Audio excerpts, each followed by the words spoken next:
इस्लाम के हिसाब से आज की इस दुनिया में तीन मखलूकात ऐसी है जिनके पास दिमाग है और अकल है, जिसमें सबसे पहले आते हैं इंसान, उसके बाद आते हैं जिन और फिर आते हैं फरिश्ते। तीनों मखलूकों को अल्लाह पाक ने फैसला करने का भी हक दिया, जिसमें चाहे फैसला कर सकते हैं और चाहे फैसला करने से मना भी कर दें। लेकिन इन तीनों मखलूकों में फरिश्तों का मामला थोड़ा सा अलग होता है। इनमें अकल तो होती है जिसकी वजह से सवाल कर सकते हैं, मगर ये अल्लाह के हुक्म को कभी भी इनकार नहीं कर सकते।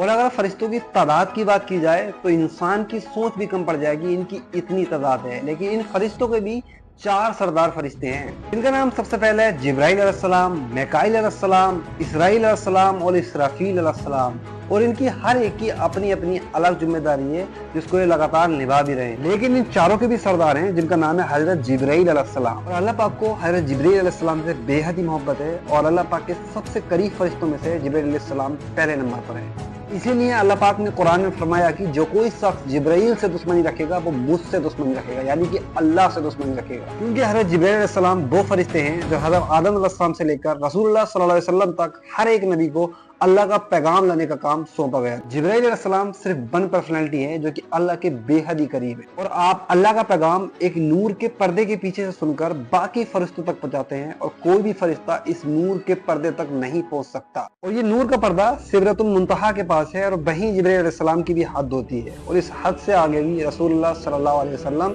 शब मेराज की रात को अकेले तशरीफ लेके गए थे। हज़रत जिब्राइल अलैहिस्सलाम की एक बेहद ही खुसूसियत बातों में से एक बात ये भी है कि ये पूरी कायनात और पूरी दुनिया को बनाने से पहले अल्लाह पाक ने हज़रत जिब्राइल अलैहिस्सलाम को बिना माँ बाप के पैदा किया।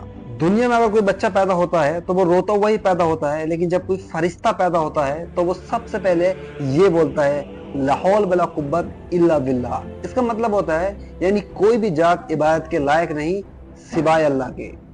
जिब्राइल अलैहिस्सलाम की अगर उम्र की बात करें तो आप खुद हिसाब लगा सकते हैं। ये इंटायर यूनिवर्स, जन्नत, जहन्नुम एंड ये दुनिया, अल्लाह पाक ने इन सब चीज़ों को बनाने से पहले जिब्राइल अलैहिस्सलाम को पैदा किया। उस टाइम ये टाइम नाम की भी कोई चीज़ नहीं थी। अब आप लोग अंदाजा लगा सकते हैं कि जिब्राइल अलैहिस्सलाम की उम्र कितनी होगी। जिब्राइल अलैहिस्सलाम को पैदा करने के बाद अल्लाह पाक ने जन्नत और जहन्नुम को बनाया और जिब्राइल से कहा मैंने अपनी उम्मत के लिए जन्नत और जहन्नुम बनाई है, जिब्राइल जाकर जन्नत को देखो।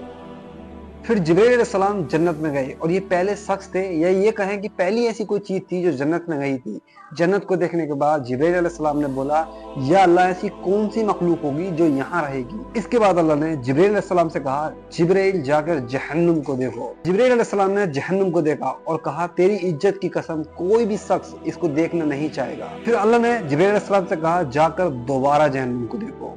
जिब्राइल अलैहिस्सलाम दोबारा से देखने गए। अल्लाह पाक ने जहन्नुम पर पर्दा सा डाल दिया था और उसमें दुनियावी और अल्लाह को ना मानने वाले, अल्लाह के नाफरमान बंदे को जिब्राइल अलैहिस्सलाम को दिखाया गया। ये सब देखने के बाद जिब्राइल अलैहिस्सलाम ने अल्लाह से कहा मुझे नहीं लगता कि जहन्नुम से कोई बच पाएगा। तो फिर अल्लाह पाक ने फरमाया बच सकते हैं वो बंदे जो मुझ पे यकीन रखते हैं, मुझ पे ईमान रखते हैं। वो इंसानों के पैदा होने से ही पहले अल्लाह पाक ने नमाज को जन्नत में जाने का और जहन्नुम से बचने का तरीका बता दिया था। ये एजाज सिर्फ जिब्राइल अलैहिस्सलाम को मिला क्योंकि इन्होंने इंसानों के पैदा होने से पहले इंसानों का अंजाम देख लिया था।